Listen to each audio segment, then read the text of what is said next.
بسم اللہ الرحمن الرحیم۔ الصلاۃ والسلام علیکہ یا رسول اللہ وعلی آلہ و اصحابہ یا سیدی یا رحمت للعالمین۔ تمام ویورز کو السلام علیکم ورحمۃ اللہ وبرکاتہ۔ آج میں جس مسئلے پر آپ کے سامنے اپنی گفتگو پیش کروں گا وہ ہے مزارات پر اور قبروں پر پھول ڈالنا، اس میں شریعت کا کیا حکم ہے۔ تو یہ قبروں پر یا مزارات پر پھول ڈالنا نہ کوئی فرض ہے نہ کوئی واجب ہے، ایک مستحسن عمل ہے، اچھا عمل ہے، اگر کر لیا جائے تو اس سے فائدہ ہوتا ہے۔ اس میں ایک حدیث آپ کے سامنے پیش کرتا ہوں، بڑی مشہور و معروف ہے۔ بخاری شریف کے اندر حضرت ابن عباس رضی اللہ تعالیٰ عنہ سے منقول ہے، میرے آقا و مولا صلی اللہ علیہ وسلم نے ارشاد فرمایا کہ سرکار ایک قبرستان کے پاس سے گزر رہے تھے تو سامنے دو قبریں ہیں، سرکار سواری پر سوار تھے تو آپ کی سواری اچانک رک گئی۔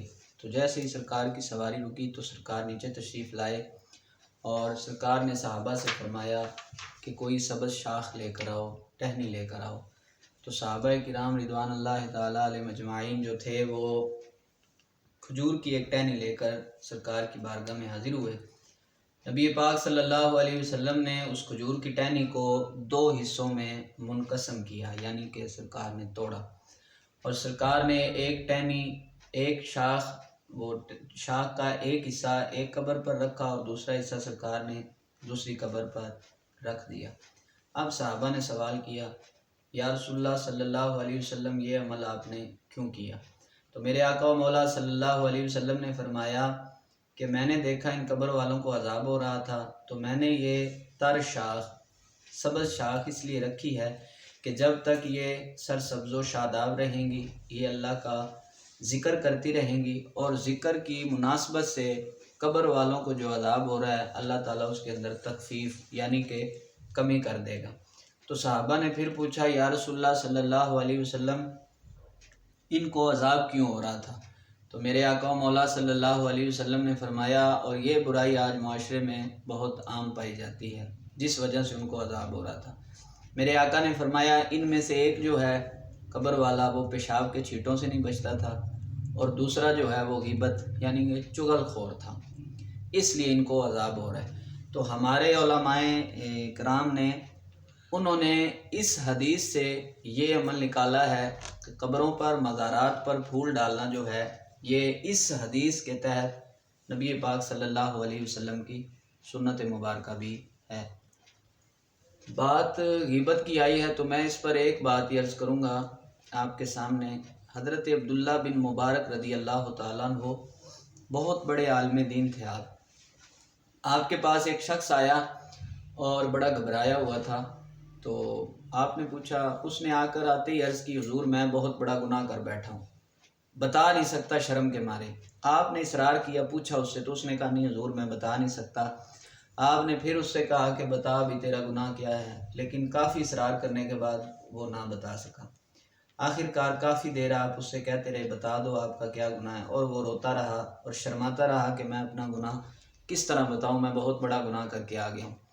تو آخر کار وہ نوجوان کہنے لگا، حضرت میں زنا کر کے آ گیا ہوں۔ تو آپ مسکرائے، آپ نے فرمایا ٹھیک ہے زنا بہت بڑا گناہ ہے، لیکن میں ڈر رہا تھا کہ کہیں تو کسی کی غیبت تو نہیں کر کے آیا۔ تو اس سے پتہ یہ چلتا ہے کہ عبداللہ بن مبارک یہ ہمیں سمجھا رہے ہیں کہ غیبت جو ہے وہ زنا سے بھی بڑا گناہ ہے، بلکہ حدیث پاک ہے، نبی پاک صلی اللہ علیہ وسلم نے فرمایا کہ غیبت جو ہے یہ زنا سے بھی بڑا گناہ ہے۔ اور ایک حدیث کا متن ہے، سرکار نے فرمایا کہ زنا جو ہے وہ اگر بندہ کرتا ہے تو سچی توبہ کر لے تو اللہ تعالیٰ اس کے زنا کو معاف فرما دیتا ہے، لیکن غیبت ایک ایسا گناہ ہے کہ اگر بندہ اللہ سے توبہ کرے تو اللہ معاف نہیں کرتا اس وقت تک جس بندے کی اس نے غیبت کی ہے، جب تک وہ بندہ معاف نہ کر دے۔ تو اللہ تعالیٰ ہمیں ایسی لعنت سے محفوظ فرمائے۔ بات ہو رہی تھی قبر پر اور مزارات پر پھول ڈالنے کی، تو پھول ڈالنا یہ ایک مستحسن عمل ہے، حدیث میں نے آپ کے سامنے رکھ دی ہے۔ اب میں آپ کے سامنے فتاوی عالمگیری میں سے علامہ نظام الدین رحمۃ اللہ تعالیٰ علیہ ان کا قول پیش کرتا ہوں۔ آپ فرماتے ہیں جب کوئی بندہ قبر پر یا مزار پر حاضری دینے کے لیے گھر سے ارادہ کر کے نکلے تو اس کو چاہیے کہ پہلے وہ وضو فرما لے، وضو کرنے کے بعد گھر میں 2 رکعت نماز نوافل ادا فرمائے۔ اور آپ نے طریقہ بھی بتایا کہ پڑھنے کیسے۔ آپ نے فرمایا کہ پہلی رکعت میں ثنا پڑھے، پھر سورہ فاتحہ اور 1 دفعہ آیت الکرسی اور 3 دفعہ سورہ اخلاص۔ دوسری رکعت میں وہ سورہ فاتحہ اور آیت الکرسی اور 3 دفعہ ہی سورۃ اخلاص پڑھے، اور اس کے بعد وہ ہاتھ اٹھا کر دعا کرے، اور اس نفل پڑھنے کا جو ثواب ہے وہ اللہ کے حضور پیش کر کے، اور اس صاحب قبر جس کی قبر پر وہ جا رہا ہے اس کی روح کو پیش کر دے۔ تو آپ فرماتے ہیں نور کی صورت میں اس کی یہ نماز جو ہے، یہ اس جس کی قبر پر جا رہا ہے، خواہ وہ اپنے ماں یا باپ یا کسی بھی اعزاء و اقارب کی قبر پر جا رہا ہے، یا کسی بھی صاحب مزار کی قبر پر جا رہا ہے، تو اس کی قبر میں یہ نور کی صورت میں اللہ تعالیٰ اس کا ثواب جو ہے وہ داخل کر دے گا۔ اور پھر آپ فرماتے ہیں کہ جو یہ نوافل پڑھتا ہے اللہ تعالیٰ اس کو بھی ڈھیروں اجر عطا فرمائے گا۔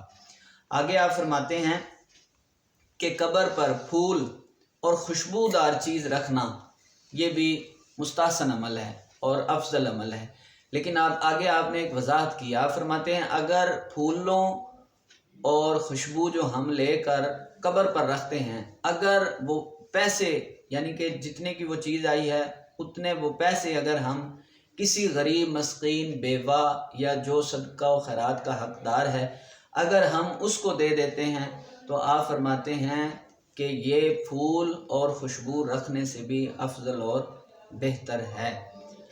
اور رد المختار اور در مختار کے اندر علامہ عابدین شامی رحمۃ اللہ تعالیٰ علیہ لکھتے ہیں کہ پھول جب تک تر رہتا ہے وہ اللہ کا ذکر کرتا رہتا ہے، یعنی کہ جب تک وہ خشک نہیں ہو جاتا اس وقت تک وہ اللہ کا ذکر کرتا رہتا ہے۔ اور جب تک پھول یا قبر پر ہم نے کوئی شاخ رکھ دی، کچھ بھی رکھ دیا جو سرسبز و شاداب ہے، وہ جب تک اس میں جان رہے گی وہ اللہ کا ذکر کرتی رہے گی، اور اس کے ذکر کرنے کی وجہ سے قبر والے کو ثواب پہنچتا رہے گا۔ آخر میں ایک پیغام دوں گا چھوٹا سا، وہ یہ کہ حدیث سے یہ ثابت ہے، اور بخاری کی حدیث سے کوئی بندہ انکار نہیں کر سکتا، کہ نبی پاک صلی اللہ علیہ وسلم نے 2 قبروں پر شاخیں رکھی، اور سرکار نے فرمایا جب تک یہ ہری رہیں گی اللہ کا ذکر کریں گی اور صاحب قبر کو فائدہ ہوتا رہے گا۔ مجھے بتائیں اگر ایک ٹہنی اللہ کا ذکر کرے تو قبر والے کو فائدہ پہنچتا ہے اور اس کے عذاب میں کمی ہوتی ہے، اور اگر صاحب قبر پر حاضر ہو کر کوئی اشرف المخلوقات ہے نا ہم، اگر کوئی انسان حاضر ہو کر وہاں پر قرآن پڑھ دے، قرآن کی تلاوت کر دے اور اس کا ثواب قبر والے کو پہنچا دے، تو مجھے بتائیں پھر اللہ تعالیٰ قبر والے کو کتنا اجر و ثواب عطا فرمائے گا۔ تو یہ ایک مسئلہ تھا میں نے آپ کے سامنے پیش کیا ہے۔ اللہ تعالیٰ ہمیں اس پر استقامت دے اور عمل کی توفیق عطا فرمائے۔ والسلام۔